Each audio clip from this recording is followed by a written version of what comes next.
Welcome back to Vernon's Speakeasy. Today we're going to be making one of the new cocktails on our seasonal menu for 2024.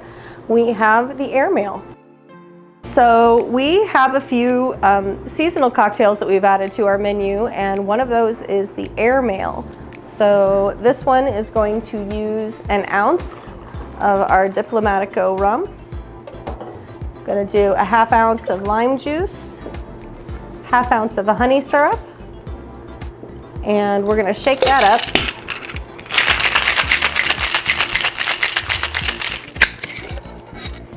And you can use a cocktail glass or you can use a flute. I'm going to use a flute because we are topping it with a Brut champagne.